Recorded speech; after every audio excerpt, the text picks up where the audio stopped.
Well, good afternoon, everybody, and welcome to Fundraising BIDness Talk. My name is Patrick Cyber. I'm the owner and primary benefit auctioneer for G Events LLC, based in beautiful Beaverton, Oregon. And so excited to be with you today for our little chat like we do every Wednesday here at Fundraising BIDness Talk. This is episode 41. I'm going to leave that mic in here. Maybe you guys can hear me a little better today. Hope all is going well for you. I want to encourage you as you're tuning in today. Please feel free to type in any questions you might have.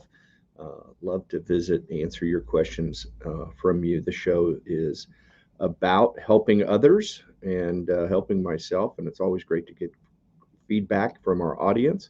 Also, if you don't have a question, just type in a big hello and tell us where you're from and where you're tuning in to the show from today. So the topic for today is tied to as our fall season is coming to a close. We still have a few more events, doing one event tonight using StreamYard. I'll talk a little bit about that because that's a pretty cool event. I'm pretty excited about it. And then I have another one that's a 100% pre-recorded event. I'm not too sure how that all works, but be doing that first week in December. But other than those, we're pretty much putting a wrap on the fall season. And so, Mushy, thank you for saying hello. Hope all is good with you over there on the Twitch side of our broadcast. It's great. I love StreamYard because I'm streaming in 6 different platforms right now. We're going to our personal Facebook page, our company Facebook page. We're going to our company YouTube, our company Twitch, and we're also on LinkedIn. So it's fantastic. So as you tune in, please say hello, just like Mushy did just a second ago. Be sure to tell us hello and tell us where you're tuning in from. Mushy, I'd love to know where you're tuning in from. And then also, as we get going along, if you have any questions, please feel free to type them in the chat, and we would be happy to answer them for you. So what I was saying is as our fall season's coming to a close here, I'm taking a moment to look back and see what's happening in our world, and maybe there's some things that we've learned, some observations that we've made over the last few months of the fall season that we can share with you today that can be helpful for those of you in the audience that are planning events for the spring or planning events anytime in the coming year. If there's any lesson that we've known through this pandemic is that things change rather rapidly. And so I'm always interested in sharing what we're learning. So I'm going to start off talking a little bit about a few of the things. We did events in 3 different formats this fall. We did the traditional, and quite honestly, maybe it's 4 formats. Let's call it 3 plus, with a subheading of 1. But we did the traditional virtual events. We've done those in 2 formats. That's where I'm talking about an A and a B. We've done that in the studio over at the AV department, which is always a treat and a pleasure to work with our buddies at the AV department. We've also done some using StreamYard. And Mushy is tuning in all the way from Switzerland. So we've got the Swiss. We've got an international audience today. So thank you so much for tuning in, Mush. We've used a StreamYard format for several events this fall. In fact, the one we're doing tonight, we're using StreamYard. I'm going to talk about here in a second. The second format we've done 100% in-person events. We did the Evans Scholar Program back in end of the summer, last part of August. That was a 100% in-person event. There was no online element to that event at all. The uniqueness of that event, I would say, is that it is tied to a golf tournament. The fundraising component of that event happens at the end of the golf, and so the audience is already there. And we were also able to do it at the beautiful Waverly Country Club. We were able to be outside in a tent without any sidewalls, and it was a packed house. And we had terrific results. We generated significant amount over what we had raised in the past with that event. So it was a phenomenally successful event. And then the other format has been kind of the hybrid format, and we've done kind of an A and a B format there also. We've done the concept of a studio audience where we bring folks, a select group of folks, to a social hour, and then we bring them into a theater environment, and we do a live stream show for an hour, and then we release our studio audience back to a social platform where they are able to have little desserts or coffee or anything kind of celebratory after the event. And then the other format of a hybrid, which is more of a takeoff of just bringing streaming key elements of a traditional gala environment, right? So this event was pretty much duplicated their previous gathering event, which was a 90-minute social hour followed by a plated dinner. This case, it was actually a buffet dinner, and then we started streaming when we moved to the fundraising components, which were a live auction, paddle raise, and I think we had a couple of raffles or something along those lines. So we were able to do that format too. So let's kind of break it down. I'm gonna start with the gathering event and what I see there. I think the gathering event was fantastic. As I said a moment ago, though, I will say that I was impressed with the attendance at that event, and the energy in the room was just incredible. It was, even though it was in a tent, the energy was extremely exciting. The auction items went for more than they have in the past. You really got the sense that people were excited to be able to get together and to gather and to have a really good time. So that was cool, and it was fantastic to see people in the same room and that energy. And so I was optimistic because, like I said, that was the last part of August, and I was extremely optimistic that people were excited to get back together. That was also about the time that we were starting to see more an increase or return to the mask mandate in our area here in Oregon. We had gone to where if you were vaccinated, you didn't need to wear a mask, and we were asked to go back to wearing mask whenever you were in large groups or you were indoors. And so, we dealt with a lot of our clients who were excited about, having a gathering event, but they were really torn. Thank you, Mushy. I appreciate you being here, and thanks so much for the kind words. You have a great day now, buddy. All right. And I was very optimistic, and when we returned to the new mandates, one of the things that I saw, at least in our market, was that organizations were really struggling with whether they should get together or not. And many groups had planned events for the fall.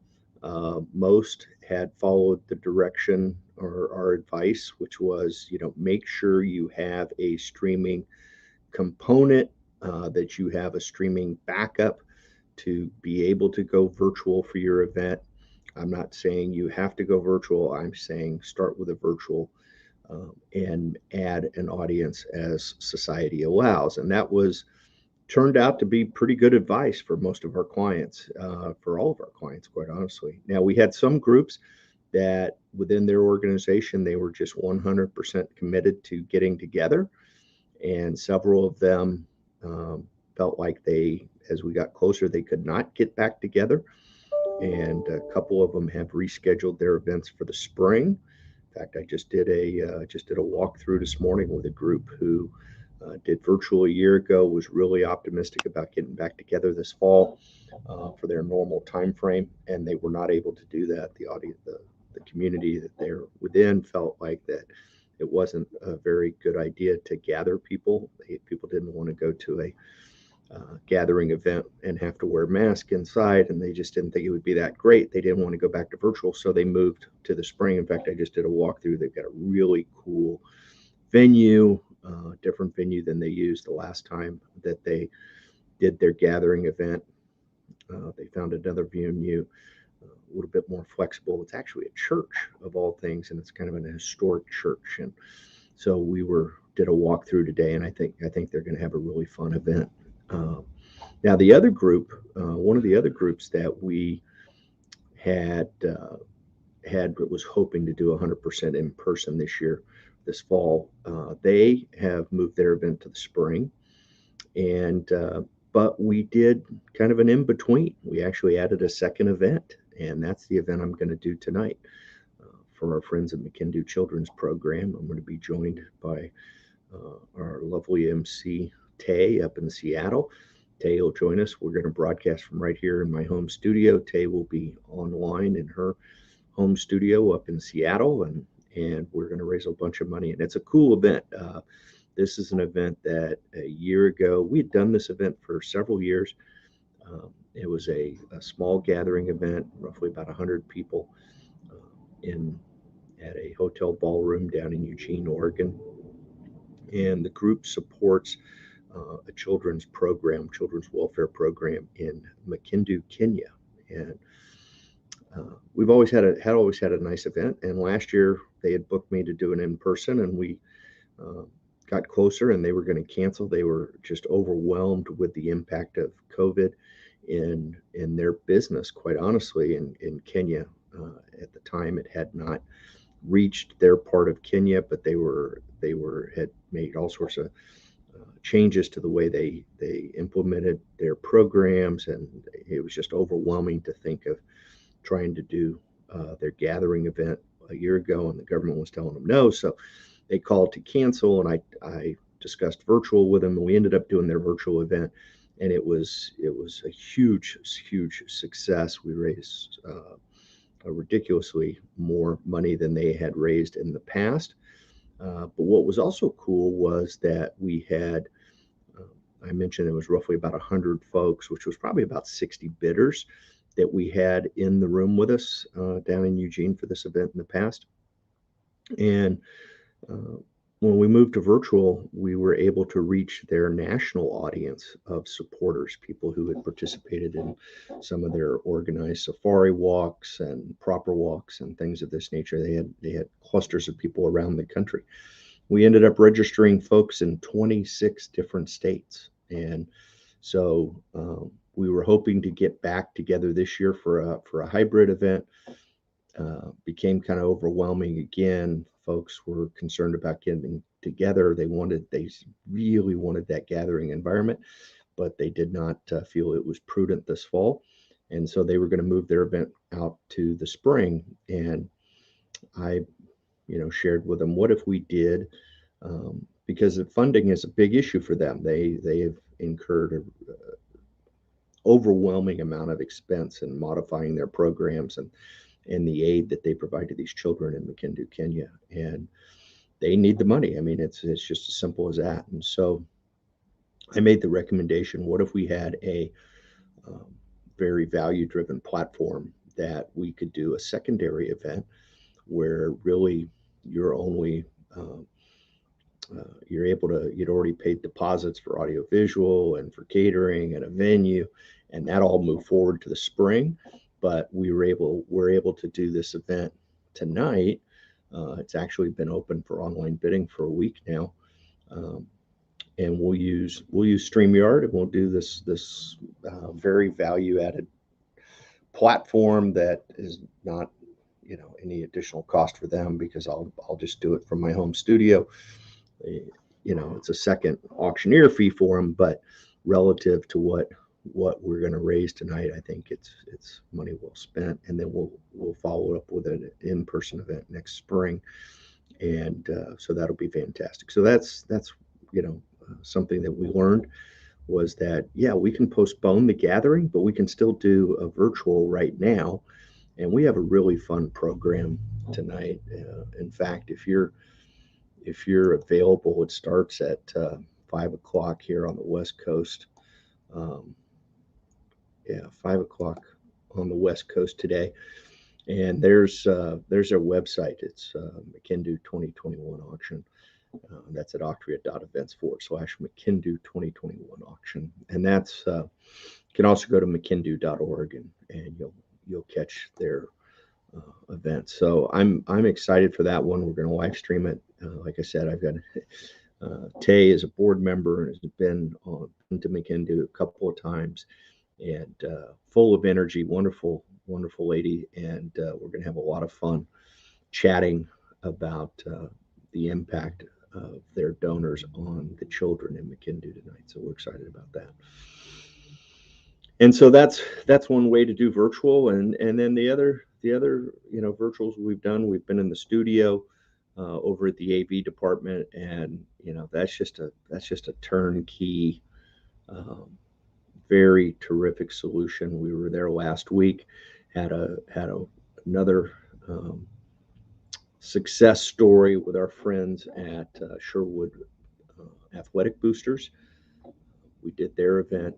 This is a group that we took virtual a year ago, and had really done some phenomenal things for them. They had roughly about 50 bidders in the past. We were able to expand that, reach an audience. We registered, I think it was 167 bidders for their event last year, raised more than they had in their last gathering event, which was impressive. And interestingly enough, this group came to me like within 30 days of the event last year and said, "Hey, we want to hire you back." I said, "That's great. I guess we'll wait to see what the format is." And no, we don't want to wait. We want to just go to virtual. Can we go ahead and book the studio with the AV department? And we're ready to go. And I was like a year out, 11 months out. I was like, "You sure you want to do virtual again?" Right? I knew it was successful for them, but as a group of parents, I thought getting together would be a great option for them if we could, right? And they were like, "Nope, we want to do virtual again." Well, they must have a clearer crystal ball than I have, because we did the event last week, and it was extremely successful. This time, I think we registered 227 bidders, which was huge. I mean, when you think about, most of the time a bid card is shared by a couple, right? Whether they're married or significant other or whatever it may be, right? So when you think about that, we had registered bidders of 227 people. I mean, that might be 400 people in person. And this is a group that 2 years ago had 100 people that showed up at their event. So this is great, and we saw increased growth in their net proceeds. Had a lot of fun. Got to showcase. And people ask, is that because the virtual format's so popular? I don't think that's the case. I think in this situation, I think what helped was a year ago, kids were not being able to play sports, and we were having a fundraiser for the kids that played sports, and kids weren't playing sports. When I think about what we accomplished a year ago, I thought that was pretty remarkable. But this year they're playing sports, and so the Booster Club did a terrific job of getting the word out to people, and they registered the bidders, and we had a very, very successful event. So that was fantastic. So the other thing I want to touch base on today is the hybrid environment. We did a couple of hybrid events. I thought they were both fantastic. We had some there's some technology issues we had to modify. Every time you do an event, you learn something, and so we learned a couple of things, and by the second one, I think we figured it out, and that was successful. Both were financially successful. The thing that stuck out to me was the amount of people that were willing to gather. I, I've said many times on this show, in fact, I was concerned about the future of gathering events, and that we needed to tread. I'm not saying, don't do them. I'm saying that let's enter that arena cautiously. And what I mean by that is that I think as we get back to gathering and we have that ability, I think that we have folks, the landscape's changed. And I think there are some people who, whether we can or we can't, they're not getting back together. And it could be because COVID concerns or just general disease, whatever it might be, that they're concerned about. There's also a group of people that have embraced this new virtual environment. There's people, and I have to throw myself in this camp. I I used to spend a fair amount of time in my car driving around the city to meetings with committees or with suppliers or to check out venues, things of that nature. And when we all got locked down and we started doing meetings on Zoom, I quickly, realized that wow, this is great. I'm not, not only can I wear my gym shorts all day, but I don't have to put on long pants. My dry cleaning bill went down, but I don't have to leave. I can be more effective. I can be more efficient. And so I think that is also the case with our gathering events. I think people still, we've proven that they still want to support nonprofits based on the amount of money that's been raised through COVID has been remarkable. But I think that people are uh, maybe more stingy with their personal time than maybe they were before. And I think that weekends are crucially important to folks. I think that's the time that we get to spend with our family, and we get to, maybe run off to the beach or run off to the mountains. If you live in Oregon, maybe spend the afternoon Saturday in the wine country, which is glorious here. Whatever it is, sports, college football, go Ducks, right? Whatever it might be, I think that people are a little bit more sensitive with their time, and I tend to think that there's a lot of people who don't necessarily want to spend their entire Saturday night at a gala event. And so, what we saw, maybe we saw a little bit of the foreshadowing with that. And I don't know if it's a COVID hangover. Clearly, we're not out of it, but we seem to be getting closer to being out of it. And so I was optimistic. The organizers for both of these events were extremely optimistic. One group thought that they would fill the room with 250 people. They had even made arrangements to rent a tent to put their online auction items on display outside, and they were 100% in their mind there was going to be 250 people, and they were going to return to the same format that they had previously, and we would live stream it as a bonus, right? Well, that group ended up with less than 100 people in the room, and it wasn't from a lack of effort. They tried hard to get people to come, and for whatever reason, people didn't sign up to attend. And um, we still raised a fair amount of money, a good amount of money through online bidding, and we were able to simulcast, and we sold their live auction packages. And it was a very nice event. But the resonating fact here was, as much as people tell you they wanted to get together, and you needed to have a gathering event, there weren't near as many that wanted to actually be there and would commit to being there. So I found that interesting. And the other hybrid that we did, this was a group that had traditionally about 200 to 225 folks in attendance. Now, I had not done their gathering event previously, so I'm not 100% positive, but this is what they shared with me. And when we talked about a hybrid format with a smaller venue, we talked about hand selecting the audience, actually hosting them. So they were more of a studio audience environment. People showed up, got a nice beverage and some snacks, some heavy appetizer types, some sandwiches, and typical stuffed mushrooms and things of that nature. They were, uh, they thought it would be difficult to limit it to 100 to 125 people, and they started manually, individually inviting people because they were hosting them. So they would pick up the phone and reach out. It wasn't like they were just mass mailing, emailing, or social media or anything to gather people. It was they were making individual calls and asking people to join them, and they only ended up with about 80. in the room. So um, I think that this is something that we need to be aware of as organizers of these events, and I share it with our audience here today because one of the things that I'm ultra sensitive to having happen for folks is that I apologize for being a little distracted at times. I'm actually watching on my other computer over here. I am watching um, the Octria bid monitor for the event that I'm doing tonight, and I am I, I'm I'm kind of caught up. I'm watching people bidding. It's the life of an auctioneer, right? It's a lot of fun actually.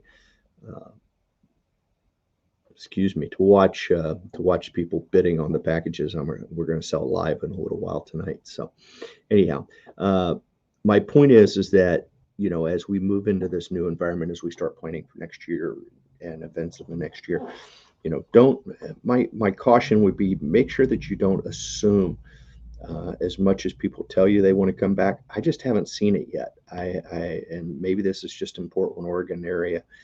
Um, I haven't seen people flocking back. Now, I will say that a lot of the people that came back to the event, they were there to socialize.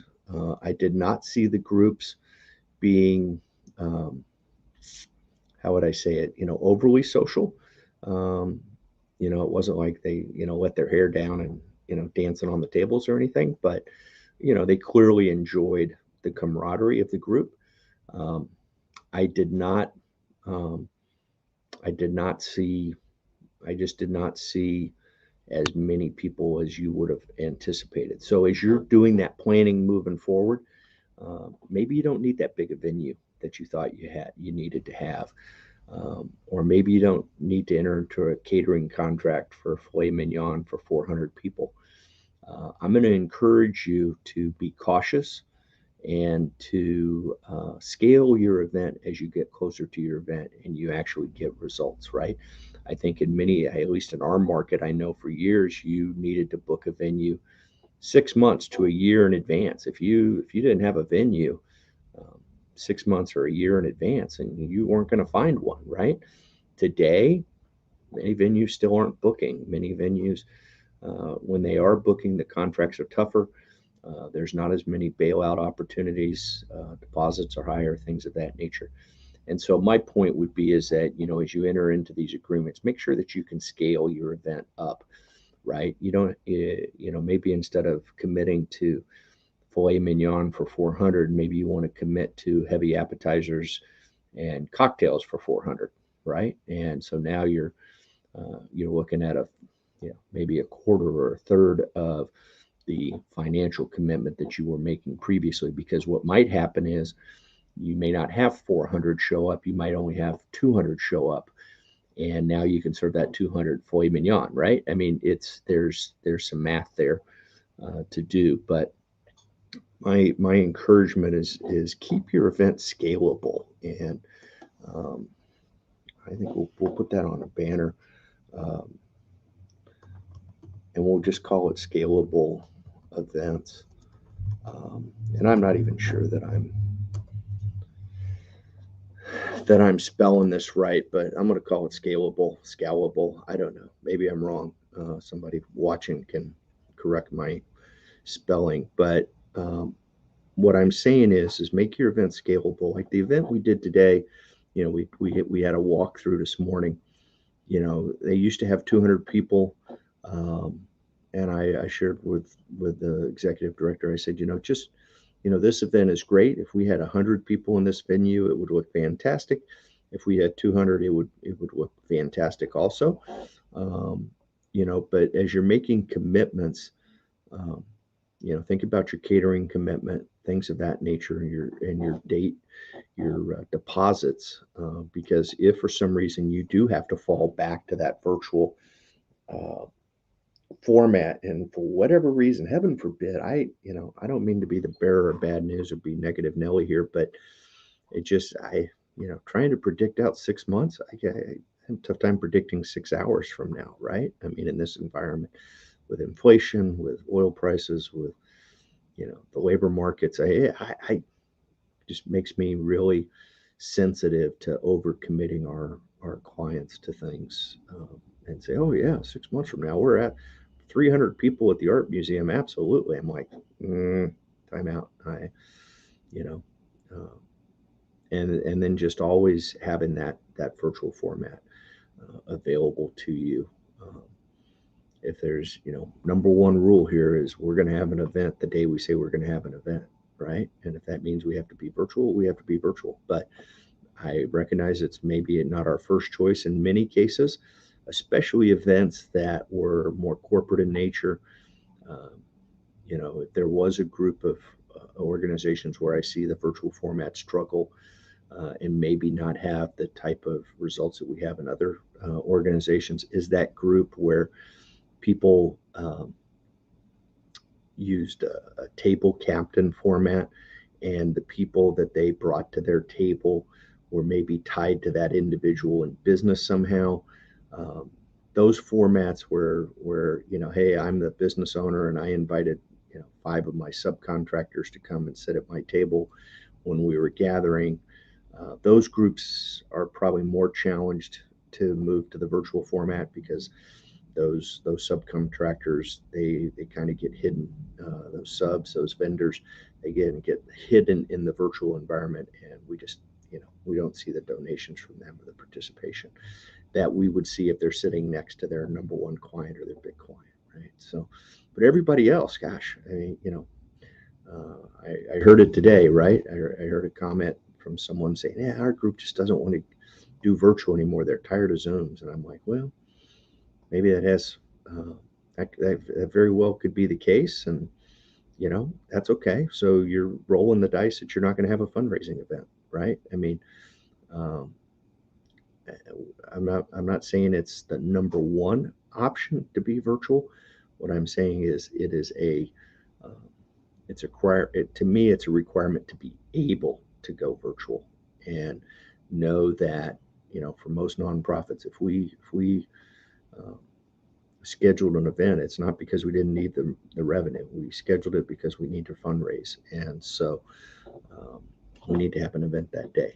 And virtual is a way that we know we will definitely have an event. So anyhow, those are my thoughts right now, and so appreciative of our audience and people chiming in. I love the comments on the replay and hearing from people.